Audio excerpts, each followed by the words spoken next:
Now, let's get to the best bit of news. Best, I mean the most astonishing bit. Of course, it happened right after we stopped recording, and then we sort of carried on with our lives. John Laurinaitis' lawyer has claimed that it is, in fact, John Laurinaitis who is the victim in this whole thing. Now, let me give you the quote. Mr. Laurinaitis denies the allegations in the misguided complaint, Janelle Grant, I believe, and will be vigorously defending these charges in court, not the media. Lawyer Edward Brennan said, like the plaintiff, Mr. Laurinaitis is a victim in this case, not a predator. The truth will come out. And then read the allegations, read the federal statute, power control, employment, supervisory capacity, dictatorial sexual demands with repercussions if not met. Count how many times in the complaint Vince exerts control over both of them. So, John Laurinaitis, innocent John, we'll call him now, is basically, through his lawyer, putting himself on par, victim-wise, as Janelle Grant, which is an astonishing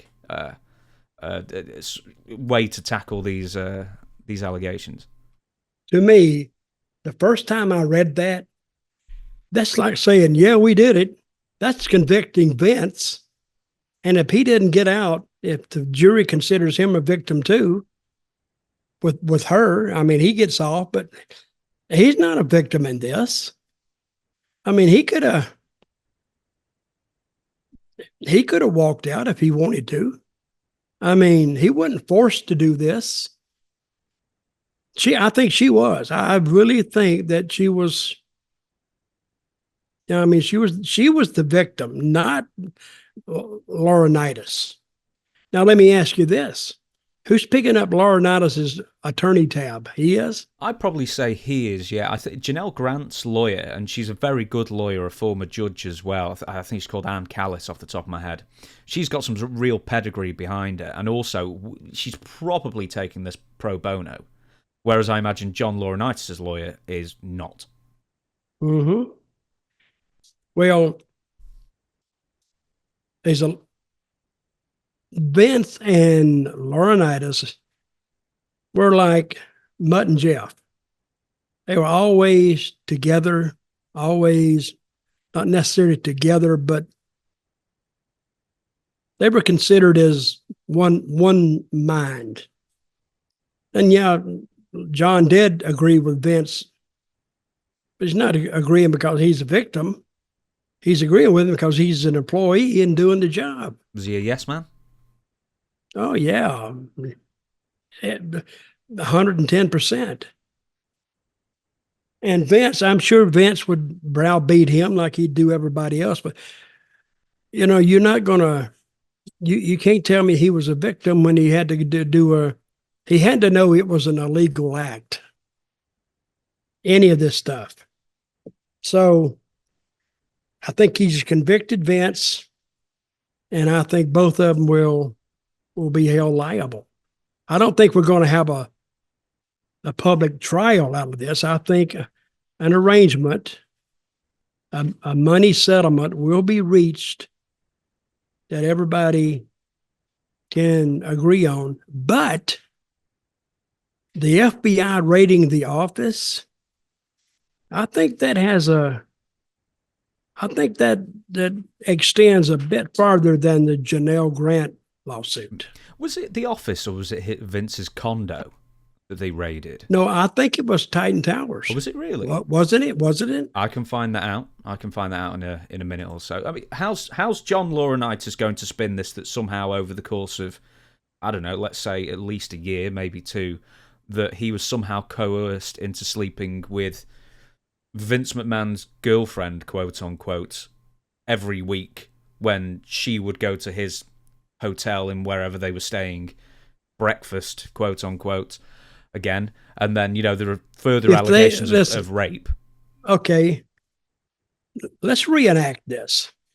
John Laurinaitis is waking up in the morning. Then he hears the victim goes to answer the door. And who's standing at the door? The other victim. She comes in. They have sex. Wait a minute, they're both victims. why are they going and having sex if they're both? Why didn't they just sit there and talk? It would make a damn bit of sense. Yeah, just make it up afterwards if John is Yeah, clearly a victim. and if Vince asked, "Oh, did you have sex?" Oh yeah. How was it? Oh, it's great. He never knows unless he has a camera in the room. That doesn't make any sense. But he doesn't have any other defense. He rolled over on Vince, and I'm sure his lawyer is telling Vince's lawyer, "Hey, he knows a lot more stuff, and he'll roll over on that too." I think this is not going. I think this is going to get worse and more ugly the longer it goes. Because what makes news? Happy news or really tragic news or bad news? Bad news. Because that's what all these news stations and publications and newspapers, it's what they run on. So if I get up this morning and I see anything with Vince's name attached to it, I'm going to read it and see what happened now. But yeah, I think that was a bad defense move by John's lawyer. Yeah, but you said that this could be a legal maneuvering to then have essentially two victims against one on Vince. So now you've got someone corroborating Janelle Grant's version of events, sort of, apparently. Basically, not against her, but against Vince now. So he's turned turncoat. He's turned heel on Vince. Does Janelle Grant feel that he's a victim? I suspect probably not. Mm-hmm. And I don't think a judge will either, and I don't think it'll go very far in legal circles. One attorney would tell the other attorney, "Oh, don't hand me that crap. That's not flying here." And even John's lawyer, I don't think he could come up with anything else. And he came up with that, which is a bad defense. So what he's saying is he's literally throwing himself at the mercy of the court, and he's pleading. What's that oath? Nolo contendere means no contest. Yep. And he's just saying, I was just a bystander, really, and just working. So that's what I think. Just to add to something that other people have said, well, if it's so bad and, everything that's happened in this lawsuit, why is it a civil case and not criminal? I don't think people realise that in a criminal case, let's say a jury of 12 of your peers, you need to have... all of them. Exactly, all of them, or maybe you can have a split vote of maybe 11-1, maybe, sometimes, depending on if the judge allows it. But in a civil case, the majority. The burden of proof is... it's essentially 100% if you believe the plaintiff is 51% in the right, then they get everything. It's essentially whoever's more in the right. If 50-50, 49-51, it can be that close, and still the civil suit, it'll be awarded or not awarded on those slimmest of margins. So you're far more likely to get a conviction. And the other thing is, with sexual assault and rape convictions, is the conviction rate's so low. We're talking like 1% or 2% or something like that. It's very hard to prove. That's why going civil... a civil suit, I think, which it won't get that far. Do they pick a jury like they do for a criminal case? Yeah, civil suits. But what if it's all women? No, I think you have to, generally for a jury, pick along the breadth of gender and racial lines and stuff like that for the most part. You can't just have No, I don't think so. I think more these days you're going to have it representative, haven't you? No, it's who they agree on. The prosecution, they want all women. Because women are more likely to agree because Janelle Grant being a victim, and women can associate that with their womanhood. But I think the defense would want guys. But I think even guys, I think it's going to be 80%, 90% a conviction rate if it gets that far.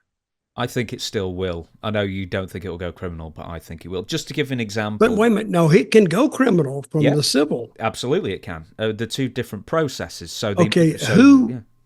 I want to compare this to the Harvey Weinstein case Mhm. in Hollywood, what, 4 years ago, whatever. Mhm. Very similar. And where's Harvey Weinstein today? Him and He's in his prison. gnarled penis, as so many women described his little winky as sort of deformed and everything. I like to just get that out there because he's a turd. In prison for a very, very long time, yeah. And rightly Oh, so. yeah. And I think, and this is, to me, the saddest part of this, because Vince, even though he's a weird duck, he has done some good in the world. And let me go back to where Cactus Jack was talking about him. He talked about him in such a way that almost it sounded like he was feeling sorry for Vince, because he did make Mick a lot of money, but by the same token, Mick made him a lot of money. So, and he had faith in Mick, and they were friends. And I'm sure he hates that Vince finds himself in this predicament, and I do too, really. But he brought it all on himself. So, but he was doing this interview like he was almost feeling sorry that this all happened to Vince.